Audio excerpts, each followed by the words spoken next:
나이가 들수록 인간관계는 삶의 질을 결정하는 중요한 요소가 됩니다. 젊을 때와는 달리 시간과 에너지가 한정되어 있기 때문에 더욱 신중하고 현명하게 관계를 관리하는 것이 필요합니다. 이 글에서는 나이 들어서도 좋은 인간관계를 유지하는 방법에 대해 자세히 알아보고 구체적인 예시를 함께 제시하고자 합니다. 첫째, 솔직하고 진솔한 소통. 나이가 들수록 가식적인 관계는 쉽게 지치게 만듭니다. 솔직하고 진솔한 소통은 깊고 의미 있는 관계를 형성하는 기반이 됩니다. 자신의 생각과 감정을 솔직하게 표현하고 상대방의 이야기에 귀 기울이는 것이 중요합니다. 예시 1, 친구와의 모임에서 정치적인 이야기가 나왔을 때 자신의 의견과 다르더라도 상대방의 이야기를 경청하고 존중하는 태도를 보이는 것입니다. 자신의 의견을 이야기할 때에도 비난이나 비판적인 어조를 피하고 자신의 생각과 경험을 바탕으로 차분하게 설명하는 것이 좋습니다.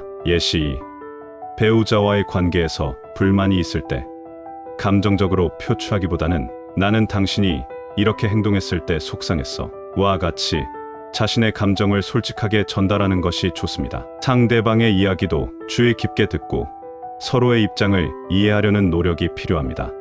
둘째, 적당한 거리 유지. 아무리 친한 관계라도 적당한 거리는 필요합니다. 서로의 사생활을 존중하고 지나치게 간섭하거나 의존하지 않는 것이 중요합니다. 특히 나이가 들수록 개인적인 시간과 공간을 중요하게 생각하는 경향이 있으므로 상대방의 이러한 부분을 존중해야 합니다. 예시 1, 자녀가 독립하여 가정을 이루었을 때 지나치게 자주 연락하거나 방문하여 자녀의 사생활을 침해하지 않도록 주의해야 합니다. 필요한 경우 도움을 주되 자녀의 독립적인 생활을 존중하는 것이 중요합니다. 예시 2, 오랜 친구 사이라도 서로의 취미나 생활 방식이 다를 수 있습니다. 상대방의 취미를 존중하고 자신의 방식만을 강요하지 않는 것이 좋습니다. 가끔은 각자의 시간을 보내면서 서로의 사생활을 존중하는 것도 좋은 방법입니다.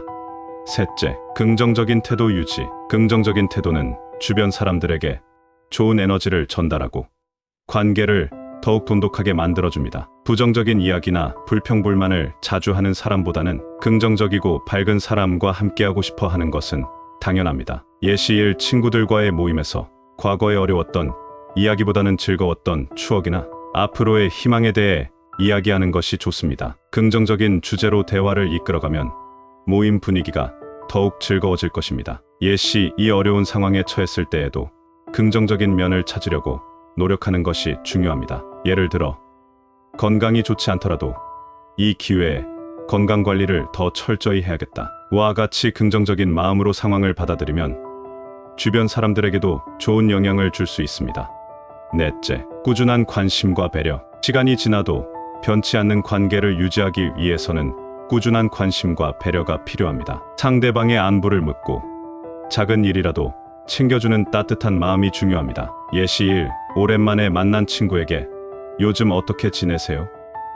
건강은 괜찮으세요? 와 같이 안부를 묻는 것은 기본적인 예의입니다. 상대방의 이야기에 귀 기울이고 진심으로 걱정하는 모습을 보여주는 것이 중요합니다. 예시 2, 친구의 생일이나 특별한 날을 잊지 않고 챙겨주는 것도 좋은 방법입니다. 간단한 선물이나 따뜻한 메시지를 전달하면 상대방에게 큰 감동을 줄 수 있습니다. 다섯째, 새로운 관계 형성 노력. 기존의 관계를 잘 유지하는 것도 중요하지만 새로운 관계를 형성하려는 노력도 필요합니다. 새로운 사람들을 만나면서 새로운 경험을 하고 더욱 풍요로운 삶을 살아갈 수 있습니다. 예시 1, 지역사회의 문화센터나 봉사단체에 참여하여 새로운 사람들을 만날 수 있습니다. 공통의 관심사를 가진 사람들과 함께 활동하면서 자연스럽게 친해질 수 있습니다. 예시 2, 온라인 커뮤니티나 동호회 활동을 통해 새로운 사람들을 만날 수도 있습니다. 온라인에서 먼저 교류를 시작하고 오프라인 모임에 참여하여 직접 만나는 것도 좋은 방법입니다. 여섯째, 감사하는 마음 표현. 함께하는 시간에 대한 감사함을 표현하는 것은 관계를 더욱 돈독하게 만들어줍니다. 작은 일이라도 고마움을 표현하고 상대방의 존재에 대한 가치를 인정해주는 것이 중요합니다. 예시 1, 친구가 어려운 일을 도와주었을 때 덕분에 큰 도움이 되었어. 정말 고마워. 와 같이 감사의 마음을 진심으로 표현하는 것이 중요합니다. 예시 2, 배우자에게 항상 곁에서 힘이 되어줘서 고마워. 와 같이 평소에 표현하지 못했던 감사함을 전하는 것도 좋은 방법입니다. 일곱째, 갈등 상황의 현명한 대처. 인간관계에서 갈등은 피할 수 없는 부분입니다. 중요한 것은 갈등 상황을 어떻게 현명하게 대처하느냐입니다. 감정적으로 대응하기보다는 이성적으로 문제를 해결하려는 노력이 필요합니다. 예시 1, 친구와 의견 차이로 다툼이 발생했을 때 감정적으로 화를 내기보다는 차분하게 자신의 입장을 설명하고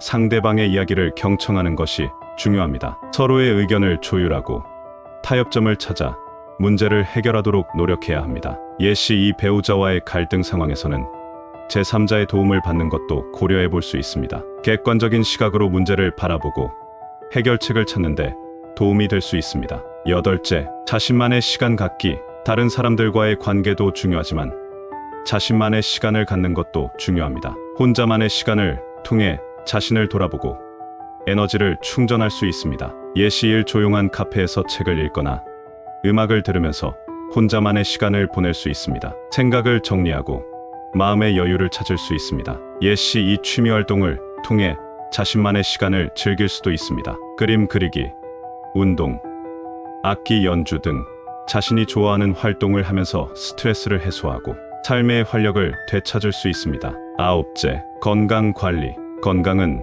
모든 활동의 기본입니다. 건강한 몸과 마음을 유지해야 다른 사람들과의 관계도 원활하게 이어갈 수 있습니다. 예시 1, 규칙적인 식사와 운동을 통해 건강을 관리하는 것은 인생에서 정말로 중요합니다. 건강한 식단과 꾸준한 운동은 신체 건강뿐만 아니라 정신 건강에도 좋은 영향을 미칩니다. 예시 2, 정기적인 건강 검진을 통해 질병을 예방하고 조기에 발견하는 것이 중요합니다. 건강에 문제가 생기면 적극적으로 치료를 받고 건강관리에 힘써야지 노후에도 자식, 그리고 손자들과 함께 행복한 노후를 보낼 수 있습니다. 열째, 배우는 자세 유지. 나이가 들어서도 새로운 것을 배우고 세상에 대한 호기심을 유지하는 것은 중요합니다. 이런 자세는 자신을 성장시키고 주변 사람들과 더욱 풍성한 이야기를 나눌 수 있도록 해줍니다. 예시 1, 새로운 분야의 책을 읽거나 강연을 들으면서 지식을 넓힐 수 있습니다. 새로운 지식을 통해 세상을 바라보는 시야를 넓힐 수 있습니다. 예시 2, 외국어 학습이나 새로운 기술 습득에 도전해 볼 수도 있습니다. 새로운 것을 배우는 과정은 삶의 활력을 불어넣고 자신감을 향상시키는 데 도움이 됩니다. 이러한 방법들을 실천함으로써 나이가 들어서도 더욱 풍요롭고 행복한 인간관계를 만들어갈 수 있습니다. 중요한 것은 꾸준한 노력과 진심 어린 마음입니다. 상대방을 존중하고 배려하는 마음으로 관계를 가꾸어 나간다면 나이가 들어도 변치 않는 소중한 인연들을 이어갈 수 있을 것입니다.